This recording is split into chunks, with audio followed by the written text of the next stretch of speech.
Buenas tardes, vamos a dar inicio al curso de oficiales de crédito. Vamos a ver un video que es relacionado a las etapas o fases por las cuales pasa un microcrédito. Vamos a ver necesariamente todo lo que son las fases que al final se convertirían en las funciones en realidad o el día a día que realiza el oficial de créditos. Vamos a empezar viendo lo que es un microcrédito. Cuando hablamos de microcréditos estamos hablando de créditos pequeños o de montos menores para personas que no tienen capacidad socioeconómicas altas. Lo que pasa es que antes solo sacaban crédito las personas que tenían casas propias, que tenían altos ingresos, bueno, o sea, personas con socioeconomía un poco alta. Entonces, hoy en día, con el éxito de las microfinanzas, ha permitido que personas de bajos recursos económicos que tienen pequeños negocios puedan acceder necesariamente a este tipo de créditos. Personas que puedan sacar 3.000 bolivianos, 5.000 bolivianos, de acuerdo a la necesidad que tengan. Entonces, generalmente se considera un microcrédito los créditos menores a lo que son 10.000 dólares, estamos como les decía, 7.000 bolivianos, tal vez 14.000, entonces estamos hablando de un microcrédito. Todo microcrédito va a ir siempre relacionado de lo que es necesariamente una necesidad. Es por eso que varias instituciones en el tema de microfinanza, ahorita estamos viendo el informe del FOMIN 2013-2014, vemos a varias instituciones financieras de Bolivia encabezando los primeros lugares. Es necesariamente porque muchas de estas instituciones han tenido el éxito de las microfinanzas. Han realizado préstamos pequeños a personas con socioeconomía media o baja, y al finalizar estas personas han respondido y han cancelado todo su crédito de manera normal. Entonces, las microfinanzas necesariamente han hecho que la economía vaya creciendo constantemente. ¿Qué criterios se debe tomar en cuenta para que una persona pueda acceder a un microcrédito? Tenemos necesariamente cuatro. Empecemos por el primero, la capacidad de pago. Una persona necesariamente para acceder a un crédito debe generar ingresos. Debe generar ingresos, esto con el fin de pagar el crédito. Porque si la persona no genera ingresos, o sea, no genera ingresos, no va a poder cancelar el crédito. Y por lo tanto, con lo que ha sacado va a querer estar pagando las cuotas y al finalizar tarde o temprano se le va a acabar el dinero. El segundo punto, tenemos el patrimonio adecuado. Vamos a armar el balance general del cliente y vamos a ver hasta cuánto necesariamente le podríamos dar. Sí o sí vamos a ver el tercer punto, que serían necesariamente las garantías. Por más que la persona sea responsable, por más que lo conozcamos, digamos 10 años, una persona siempre va a tener una probabilidad de incumplimiento. ¿Qué es la probabilidad de incumplimiento? Puede ser que a esta persona le despidan de su trabajo, puede ser que a esta persona le vaya mal, digamos, tenga necesariamente problemas económicos. Entonces, va a haber siempre una probabilidad de incumplimiento. El índice de endeudamiento antes y después del crédito para evitar el sobreendeudamiento del cliente. Debemos tomar en cuenta que muchas veces el cliente nos pide una cantidad, ya, pero es elevada lo que necesita. ¿A qué me refiero? El cliente solo necesita 3.000 para comprarse lo que es una maquinaria. El cliente nos va a pedir 3.000, nos va a pedir 5.000 o tal vez 7.000. Entonces, nuestra función como asesor de créditos es necesariamente evaluar hasta cuánto le podemos dar para evitar el sobreendeudamiento. En esta parte también de la capacidad de pago, obviamente dentro de los cuatro requisitos, debemos tomar en cuenta que hay clientes que pueden pagar una cuota mensual de 2.000 bolivianos, de 3.000 bolivianos con normalidad, o sea, sin dificultades. En cambio hay otras personas que su capacidad de pago solo asciende a 500 bolivianos, a 600. Entonces nuestra función como asesor es ver qué monto le vamos a dar, cuánto va a ser su cuota mensual que pueda pagar para evitar que incumpla y obviamente evitar el sobreendeudamiento. Una vez que tomemos en cuenta estos cuatro requisitos, vamos a poder entrar a lo que es las fases o etapas de un microcrédito. Un microcrédito tiene 11 etapas. Va a empezar de la promoción, la solicitud, la recepción de documentos y garantías, vamos a verificar el domicilio y el negocio del cliente, vamos a analizar y evaluar la capacidad de pago, vamos a armar la carpeta, esta carpeta va a entrar al comité de crédito, ahí se va a aceptar o se va a rechazar el crédito, vamos a ver la parte del desembolso, el seguimiento y la fase de cobranza. Si volvemos a la promoción, este sería entonces el círculo o las fases por las cuales pasa un crédito. Vamos a ver a detalle cada una de las fases velozmente. Nos vamos a la parte de promoción. Dijimos que un asesor de créditos al final es un vendedor más porque vende productos y servicios financieros. Entonces, Por lo tanto, dijimos anteriormente que un crédito va ligado a una necesidad. Entonces, si el asesor determina cuál es la necesidad del cliente, va a poder necesariamente promocionar o relacionar el discurso de promoción a la necesidad del cliente. Hay diferentes técnicas. Empecemos por la primera, visita puerta a puerta. Se visita al cliente en su negocio. Se le va a ofrecer necesariamente la identificación de la necesidad que podría determinarse. Por ejemplo, esta señora que vende fruta, le podríamos ofrecer capital de operación, o sea, de que pueda incrementar lo que son su materia prima. Tal vez un crédito de consumo, le podemos tal vez necesariamente un crédito de capital de inversión. Nos podemos irle ofreciendo dependiendo de la necesidad que tenga. Visita puerta a puerta entonces consiste en que se va a visitar al cliente en su negocio. Lo recomendable en esta estrategia es que necesariamente vayan entre dos, porque de esa manera se puede ayudar el uno del otro. De esta manera un asesor puede ver cómo promociona la otra persona y ver qué discurso funciona y qué discurso no, y adecuar su discurso. Entonces, por lo tanto, si van los dos, van a poder compararse y necesariamente van a poder ayudarse. Y también para perder el miedo más que todo en la parte inicial. Estrategia 2, alianzas estratégicas con asociaciones. Se puede realizar convenios con lo que son sindicatos, asociaciones, con el fin de que sus afiliados puedan sacar el crédito presentando lo que es un certificado necesariamente del director de la asociación. Entonces esto permite poder llegar a una gran cantidad de afiliados.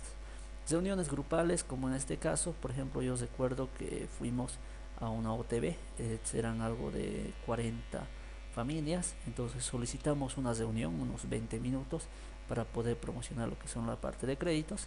Entonces necesariamente en esta parte lo que hicimos es ir entre tres asesores. Una persona se puso necesariamente a discursear, a promocionarles a todo lo que es este grupo, y necesariamente les habló sobre los requisitos, qué garantías pueden presentar, cuáles son los tipos de crédito, destinos.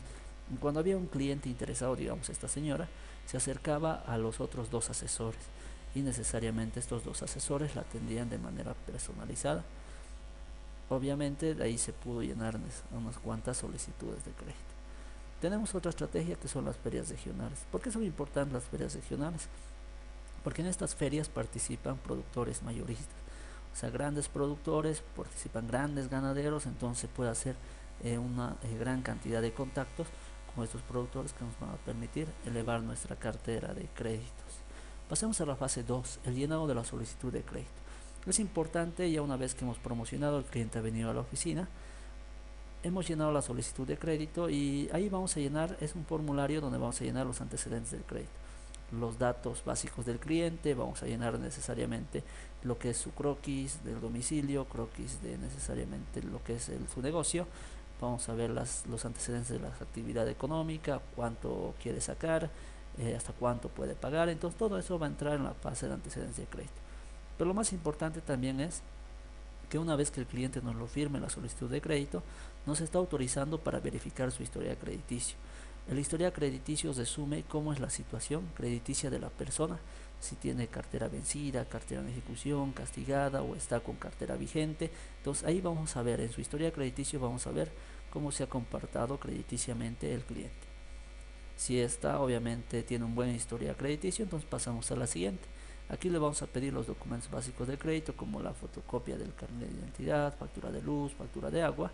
Le vamos a pedir algunas garantías. Hay diferentes garantías que puede presentar. Cada persona es diferente a otra. Hay personas que tienen casa, hay personas que no, hay personas que tienen auto, hay personas que no. Entonces, dependiendo de cómo es la persona o de las cosas que tiene, vamos a pedirle la garantía correspondiente. Una vez que el cliente ha traído sus garantías, ha traído necesariamente lo que son sus documentos básicos, empezamos con la siguiente fase, la verificación del domicilio. Debemos verificar bien el domicilio porque se han dado últimamente casos en los cuales el cliente nos hace conocer un domicilio que no es el suyo, se hace prestar el domicilio de un amigo y entonces por lo tanto hace figurar como si fuera de él. Entonces debemos indagar, debemos ir preguntando algunas preguntas claves que nos podrían determinar si el domicilio realmente pertenece a él. En el caso del negocio y en el caso del domicilio vamos a ir llenando todo lo que es sus activos que tiene, ya, sus pasivos y obviamente el patrimonio también lo vamos a calcular. Pero lo más importante es que acá vamos a hacer participar a la familia. Los activos fijos que tiene el cliente se van a dividir en dos: activos fijos de la familia y activos fijos del negocio.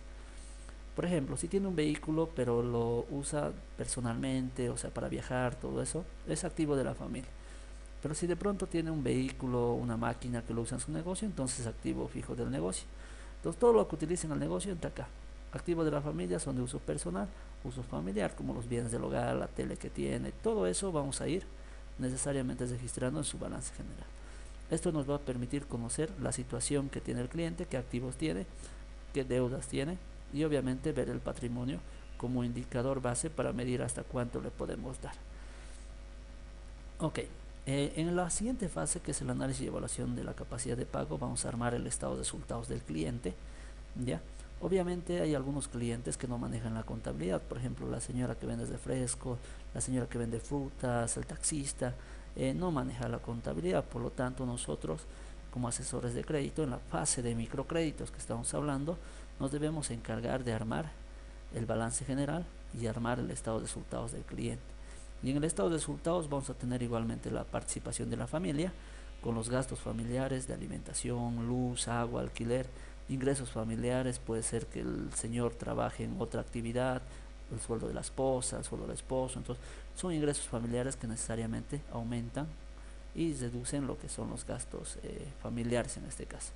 Al finalizar este estado de resultados termina en el margen de capacidad, y este margen de capacidad nos va a decir si es positivo, tiene capacidad de pago; si es negativo, no tiene capacidad de pago. Por lo tanto, este es un indicador muy importante para ver si tiene o no tiene capacidad de pago. En el caso de un asalariado que no tiene ventas, obviamente no tiene gastos, entraría en esta parte del sueldo líquido. Vamos a armar en otro tips lo que es el cálculo de la capacidad de pago de manera práctica, tanto en un asalariado como en microcréditos. Sigamos viendo, y una vez que hemos visto que el cliente cumple los 4 requisitos que dijimos al inicio, vamos a armar la carpeta de crédito. Esta carpeta de crédito no son necesariamente más que todos los formularios que nos exige la ASFI para la otorgación de crédito. Una vez que necesariamente hemos armado la carpeta de crédito, ya está completamente armada, pasamos a la siguiente fase, que sería el comité de crédito. Es la etapa donde se va a reunir el jefe de agencia con el asesor de créditos para aceptar o rechazar el crédito. El jefe de agencia, como máxima autoridad, va a revisar la carpeta de crédito. El asesor va a ir justificando por qué se quiere otorgar el crédito a la persona, y necesariamente al finalizar el que toma la decisión es el jefe de agencia de aceptar o rechazar el crédito. Acá tenemos la fase de aceptación o rechazo, que sería la 8. Una vez que se acepta, entonces se pasa el desembolso. Si se rechaza, vuelve la carpeta comité corrigiendo las observaciones. Se puede rechazar parcial o definitivamente el crédito.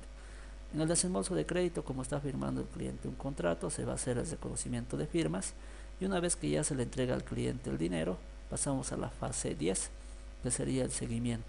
Se hace un seguimiento cada 2 o 3 meses, o sea, se debe visitar al cliente cada 2 o 3 meses para ver cómo le está yendo, para evitar que haga situaciones de deterioro del crédito, y también para evitar y generar una buena confianza cliente-asesor, porque van a haber otros asesores de crédito que necesariamente van a querer llevar al cliente de la institución a otra institución, o sea, hacer compra de cartera.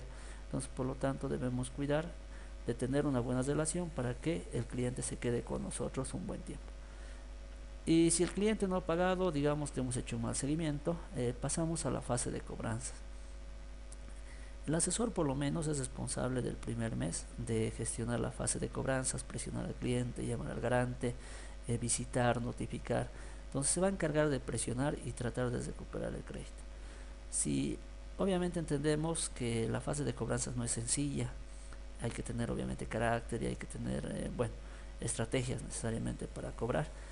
Vamos a ver otro tips relacionado a lo que es la parte de gestión de cobranza y normalización de cartera, todo lo que se puede hacer, lo que no se puede hacer, los aspectos necesariamente legales. Y bueno, entonces en esta fase de cobranza, si el asesor no puede recuperar el crédito, va a pasar a lo que es el normalizador de cartera o encargado de cobranzas, que va a ir a presionar al cliente constantemente. Ya obviamente va a poder utilizar aspectos legales de cobranza. Pasamos a la siguiente fase, y bueno, acá obviamente espero que les haya servido el curso. Necesariamente este curso que les dio muchos tips relacionados a las fases de crédito. Y bueno, invitarles necesariamente, si quieren aprender más la parte de créditos, que es muy emocionante, al curso de oficiales de crédito, ya donde se va a ver lo que son necesariamente las funciones, las etapas, el cálculo de la capacidad de pago, cómo se calcula el endeudamiento, se van a llenar formularios de evaluación de créditos, el armado de la carpeta, lo que es el caso práctico de microcréditos, créditos de consumo. Un curso completo que dura 5 días, el costo 150 bolivianos. Hay un curso en la tarde, hay un curso en la mañana, se les entrega material físico, digital, un examen de postulación para los que quieran animarse a la parte de créditos y un certificado con valor curricular y impuestos por ley. Bueno, en la parte también hay un curso de cajero bancario donde se va a ver las operaciones de caja, documentos mercantiles, identificación de billetes, conteo y manejo de billetes. Tenemos acá la información y obviamente se va a hacer prácticas en simulador de cajas. Cualquier consulta pueden necesariamente comunicarse al 607 90 151 o visitar nuestras oficinas que están en la Heroínas 318, Casi España, edificio Natal, tercer piso. Bueno, simplemente despedirme. Muchas gracias, Bolivia. Esto fue Educorp TV.